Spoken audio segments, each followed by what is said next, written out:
రెండో ప్రశ్న ఏంటండి? 15,000 goes for the capital, no? Amaravati capital. Yes, Amaravati capital construction ఎందుకంటే ఆంధ్రప్రదేశ్ రీఆర్గనైజేషన్ యాక్ట్ మేరకి క్యాపిటల్ స్టేట్ క్యాపిటల్ బిల్డ్ చేయడానికి సెంట్రల్ గవర్నమెంట్ దానికి స్టేట్ గవర్నమెంట్కి హెల్ప్ చేయాలని యాక్ట్ ప్రకారం ఉంది. So capital city Amaravati build up చేయడానికి మేము డెఫినెట్గా వాళ్ళకి అసిస్టెన్స్ ఇవ్వాలి. ఇప్పుడు నేను చెప్పిన 15,000 కోట్లు వరల్డ్ బ్యాంక్ అసిస్టెన్స్ తోటి మేము వాళ్ళకి తెప్పిస్తున్నాం.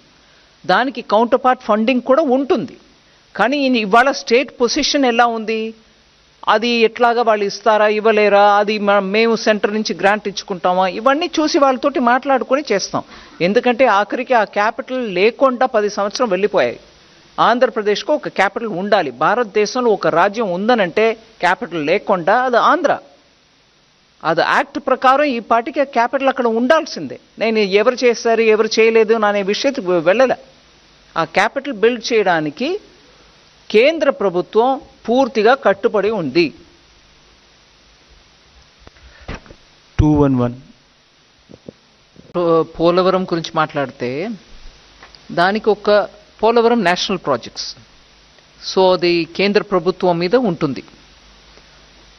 మోస్ట్ నేషనల్ ప్రాజెక్ట్ అని చెప్పినప్పటికీ అది సెంట్రల్ గవర్నమెంట్ ఇంప్లిమెంట్ చేస్తుంది. కానీ ఇక్కడ ఆంధ్రప్రదేశ్ గవర్నమెంట్ ఇంప్లిమెంట్ చేస్తుంది నేషనల్ ప్రాజెక్ట్ని. అది 2014లో మనం ఒప్పుకున్నాం ఆ కండిషన్కి. దాని ప్రకారం రీహాబిలిటేషన్ ఎంతవరకు కట్టుబాటు ఉంటుంది, ఎంతవరకు గ్రామంలో ఉన్న వాళ్ళని అక్కడి నుంచి తరలించినప్పటికీ వాళ్ళకి ఇవ్వాల్సిన అమౌంట్ ఎంత ఉంటుంది, రిలీఫ్ రీహాబిలిటేషన్ 2013 యాక్ట్ కింద, ఇవన్నీ డీటెయిల్స్ అప్పటికే ఒక లెవెల్కి ఒప్పుకున్నాక క్యాబినెట్ నుంచి అప్రూవల్ తీసుకున్నారు. అప్రూవల్ ఒక ఎత్తు వరకు పోలవరం డ్యామ్ బిల్డ్ చేయడానికి. దాని తర్వాత కన్స్ట్రక్షన్స్ మొదలు పెట్టినప్పటికీ మెల్లమెల్లగా ఒక హైట్ వరకు వచ్చి దాని తర్వాత కింద ఉన్నటువంటి గ్రామాలకి ఇచ్చాం కానీ పైన ఉన్నటువంటి గ్రామానికి ఇవ్వలేదు. ఇట్లాగా కొత్త కొత్త ఇష్యూస్ రావడం మొదలైంది. సో నేను మీకు చెప్పవలసిన విషయం ఏంటంటే ఇప్పుడు వరకు ఒప్పుకున్న అన్ని కండిషన్స్కి గవర్నమెంట్ ఎంతవరకు డబ్బు ఇవ్వాలో అది ఇస్తాం.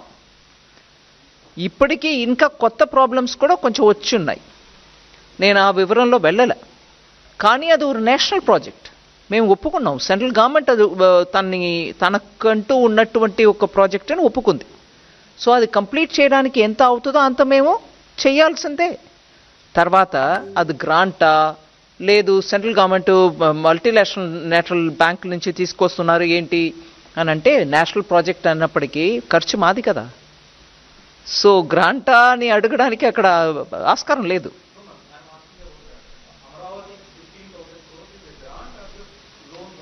ఒక నిమిషం, నా పోలవరం గురించి నేను మొదలుపెట్టాను కదండి. సో పోలవరం గురించి మాట్లాడుతున్నప్పుడు క్యాబినెట్ ద్వారా ఎంత అప్రూవల్ అయిందో దాని మేరకి ఇప్పటివరకు ఎంత ఇవ్వాలో అంత ఇస్తూ వచ్చాం. In fact first time cabinet approval చేసిన అంత అమౌంట్లో అన్నీ కూడా క్లియర్ అయిపోయింది. ఎగ్జాక్ట్ అమౌంట్ నేను ఇప్పుడు చెప్పట్లేదు కానీ అన్నీ క్లియర్ అయిపోయింది. ఏదో కొంచెం అటుగా మిగిలి ఉంటుంది. కానీ ఇప్పుడు నుంచి అది ఎంత హైట్కి ఒప్పుకున్నారో అంత హైట్కి వెళ్ళడానికి, ఎందుకంటే ఒక 2-3 సంవత్సరమో అందుకు ముందో ఈ గవర్నమెంట్ ఆ గవర్నమెంట్ నేను మాట్లాడలే.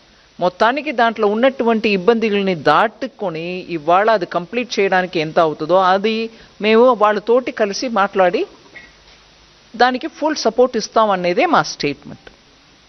కరెక్ట్?